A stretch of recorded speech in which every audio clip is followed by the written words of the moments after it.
Hello there friends, welcome back to another episode of Generation Tech. My name is Alan. Doug Zimlick, one of our viewers, asks, "Hey Alan, you stunning intellectual titan you with those cheekbones carved by the gods. I was wondering what old Star Wars ship would you bring forward with modern Star Wars upgrades? Think like Old Republic upgraded to New Republic. And also thank you for your heroic jawline." No Doug, thank you. Thank you for your question and thank you for your honesty. You see, this is a cool topic to talk about because it actually allows us to point out some unique characteristics that exist within the Star Wars galaxy that doesn't necessarily exist in other franchises. Generally when time passes as much as it does in Republic history, technology advances so far that looking back is only useful from a historical or cultural perspective. Like Egyptian obelisk barges were some of the most massive and complex ships of its time. But was it really a good idea to incorporate the barge's handling characteristics in the Chrysler 300 in modern times? Probably not. But the Star Wars galaxy, on the other hand, does not have a linear trajectory when it comes to technological improvements. From a military hardware point of view, the changes over time were relatively stagnant, and sometimes we see things kind of go backwards. Hyperdrives were basically invented 25,000 years ago, as was shield technology and energy weapons, and honestly, these things don't really change much over that course of time. There aren't really major leaps in technological advancements. They're just incremental improvements. Star Wars has always had large capital ships capable of traveling across the entire galaxy, and so the ships used by the early Republic and early Sith Empire are really not drastically different from the ships used during the late Republic or Galactic Empire period. And while most of the components are miniaturized and made more efficient, we see plenty of technology getting lost, ancient material science and material manipulation techniques forgotten. Certain resources like Beskar or Stygium can run out, which also leads to plateauing in technology. We've done videos in the past discussing this stagnation we see in Star Wars technology, and one of the primary culprits, I think, is just how violent the galaxy was. Constant warfare tends to interrupt the continuation of knowledge transfer from one generation to another. That's a pretty easy to understand concept. Look at our own world, right? Democracy, at least in the West, starts out in the Greek city-states, where citizens experimented with direct participation in governance. The Romans adapted it and expanded these ideas into the Republic with checks and balances, a senate, and civic responsibilities. After the fall of the Western Roman Empire, much of Europe kind of collapses into unstable and smaller kingdoms. While some knowledge survived in monasteries during this so-called Dark Age period, a great deal of classical learning was actually preserved and expanded upon by Arab scholars. And later, that made it all the way back to Europe during the Renaissance. Only centuries later did the English really take a step forward with the Magna Carta, limiting the power of the monarchy and establishing the principle that rulers are bound by law and order. Those ideas, combined with Enlightenment thought, crossed the Atlantic to the 13 colonies, where the United States revived and codified a more courageous and enlightened form of government, which is the Republic we hopefully continue to fight for every day. In this way, we can view the miracle of the foundation of the United States as a rediscovery of ancient civic and political technology, emerging after centuries of conflict, stagnation, and decline. The Star Wars galaxy, the disruption of technology was even more drastic and more chaotic than in our own world. We had multiple galaxy-wide wars, the genocide of entire species, the destruction of entire systems, at least 2 or 3 major Ewok jerky shortages, which were, tragic in their scale. We had cold wars that separated and isolated parts of the galaxy from one another. It just wasn't great. And all throughout this period, we had 2 main factions, the Jedi and the Sith, purging each other and trying to wipe the other side's existence from the history books completely. So in a lot of ways, it actually is justified to take a look at old technology from the Old Republic era and bring it alive in the New Republic era, because there actually might be some huge advantages in some of these old designs. So right, given that context, I think the first ship I would probably bring back, one of the more important ships I would bring back, is not the Hammerhead cruiser, which was brought back for some reason. No, instead I would take the Interdictor class cruiser from Republic CNR Systems. This 600-meter long vessel was deployed roughly 4,000 years before the Battle of Yavin by the Old Republic, and it first saw action during the Mandalorian Wars. The Interdictor class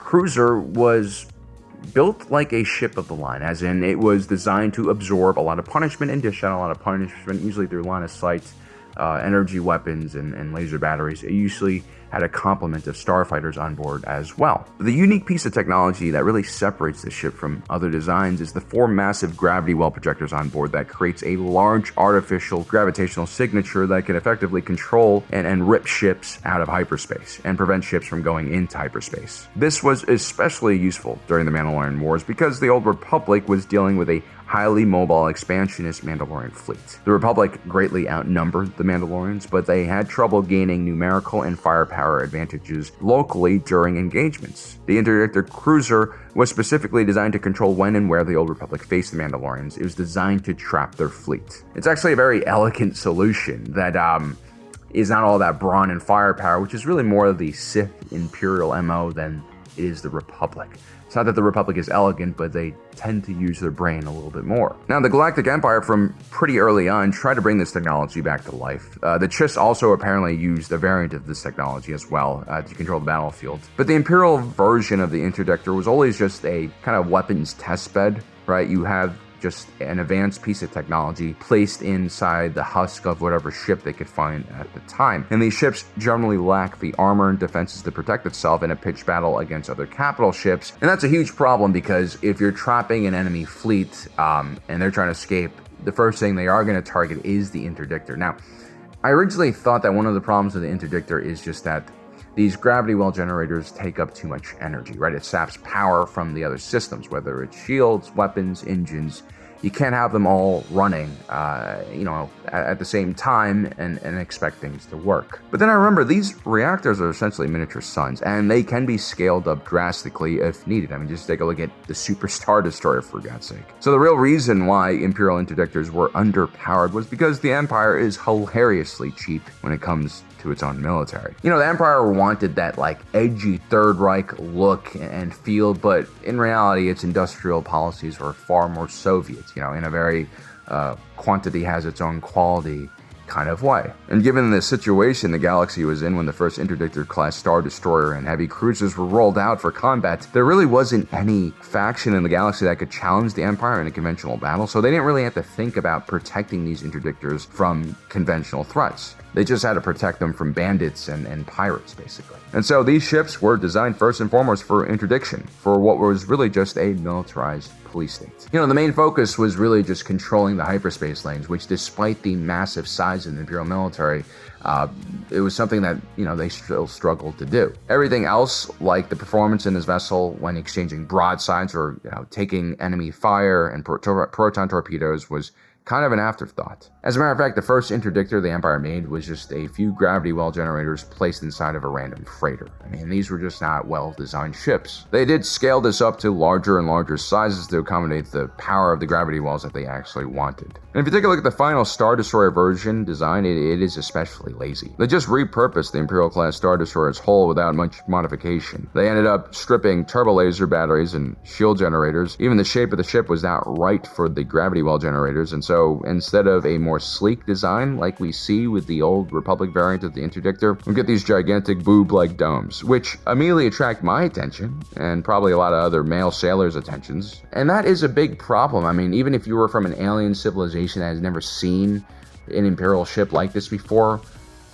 once you see the Interdictor, you know exactly where to attack and smother your face in. I mean, it's so obvious. And again, they only put the gravity well generators into a Star Destroyer after the disastrous defeat of the Imperial blockade at Atollon, when 2 Imperial Interdictor heavy cruisers were easily destroyed by a small ragtag rebel fleet and some crazy jetpack-wearing Mandalorians. Not exactly confidence-inspiring, but that is the Imperial Navy to a T, right? It is big on form over function, fear over effectiveness. It is truly a paper tiger waiting to be exposed by some gritty and determined freedom fighters. The Old Republic Interdictor cruiser, however, was clearly designed for conventional battles and not just, pulling over starships in the hyperspace lanes. If you take a look at the elegant shape of this vessel, the engineers cleverly conceal its gravity well generators internally, so you can't really define weak spots in the structure. The ship could also be reconfigured for different roles. You could add more point defense lasers on it. You can add more turbo laser batteries, depending on what you wanted to do. Also notice the large gaping maw in the center of the ship. This was done purposely to provide cover for starships as they take off and land, which indicates carrier potential as well for this design. The Interdictor could also pull enemy ships out of hyperspace with its gravity wells and then lock onto it with its tractor beam, take out its engines, and drag it into the maw, where it could basically secure that vessel and then send boarding ships onto it to seize it. So everything is designed like for this purpose of stopping and capturing enemy ships. The Interdictor class cruiser was just a really well-designed starship. It did well against the Mandalorians, and it did really well against the Old Republic when Revan turned it around against them. It was also considered a very robust and very expensive ship as well. This is definitely something I could see the New Republic utilize for its military. The New Republic focuses much more on quality over quantity. Before the Galactic Civil War even ended, Mon Mothma made a plan to shrink the size of the Federal Navy, shifting funding to local defense forces. This way, they could limit the possibility of the New Republic becoming a tyrannical force. Any federal forces that were maintained were basically designed as a quick reaction force, right? If there is trouble in one sector or another, local defense forces will hold the line until this quick reaction force of souped up, very powerful federal ships arrive to help. That means the New Republic Defense Force would need specialized vessels that were extremely mobile and versatile, able to handle a wide range of different mission types and threats. If you take a look at the first new capital ship that the New Republic designed, it was the Mark I Starhawk, a large battleship built from repurposed Star Destroyer hulls, and interestingly enough, its main weapon included a massive centrally aligned tractor beam. This shows us that the New Republic likes to control the battlefield and how ships are arranged on the battlefield rather than just rely on pure firepower. Which means an Interdictor-style vessel like the Old Republic-era cruiser would be a perfect fit for the naval doctrine of the New Republic. Such ships would be especially useful when facing threats like the Imperial Remnant, which of course is a smaller splinter faction that relies on concealment and mobility to escape notice. Individuals like Moff Gideon lack the firepower to stay and fight against the New Republic, and so having gravity wells to interdict their movement would be a huge plus and allow the New Republic to explore non-lethal options and capture very important individuals. The other ship that I would bring back from the archives, I think, is kind of an obvious one if you know this starship. It's the Arc-class Tactical Strike Fighter, also known as the A-Wing, but arguably far more balanced than the Rebel Alliance variant originally designed by Quad Systems Engineering. It also has the word tactical in it, which makes it better.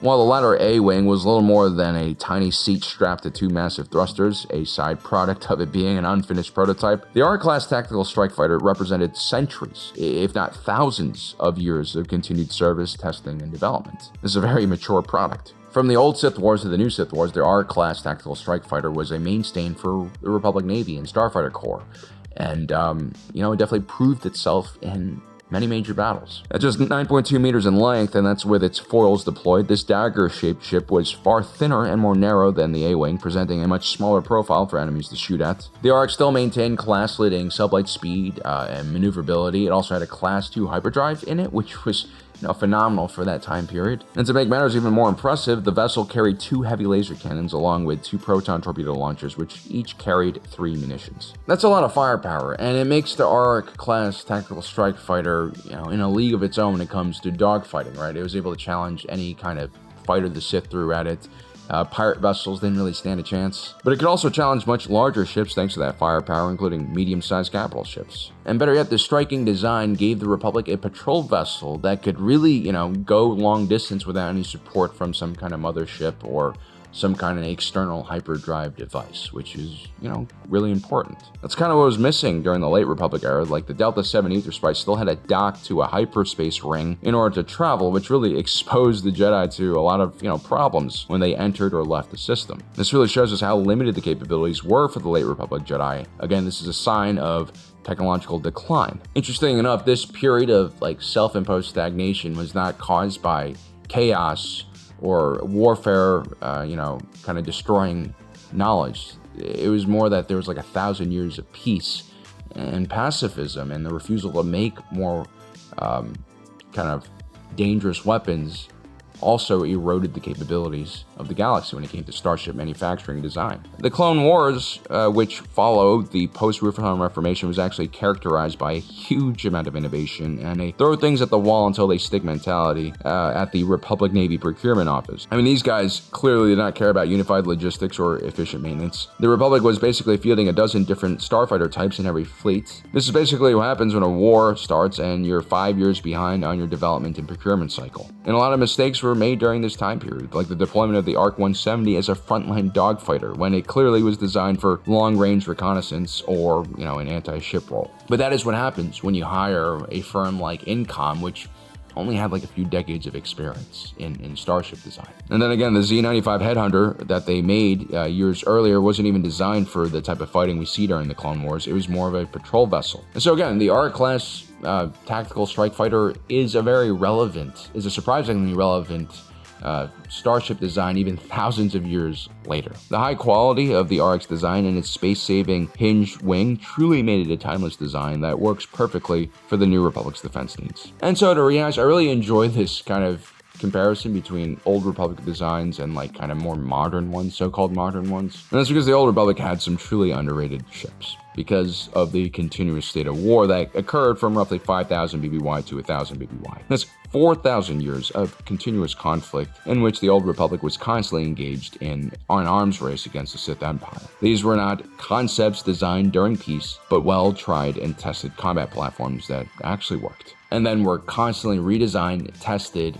and then evolved. This is why the ARC-class tactical strike fighter is probably one of the best starfighters in history. This is why ships like the Hammerhead Cruiser and the ARC-class have been used continuously for thousands of years, something that is completely unheard of in the modern era. The post-Rusan Reformation period is almost the opposite of the battle-tested Old Republic era. The Empire cosplayed as a military when in fact they were just a glorified police force, and the Clone Wars Navy was a chaotic mess, a smorgasbord of hastily planned designs with no time for refinement. So there you have it, guys. I hope you enjoyed today's video. Don't forget to subscribe.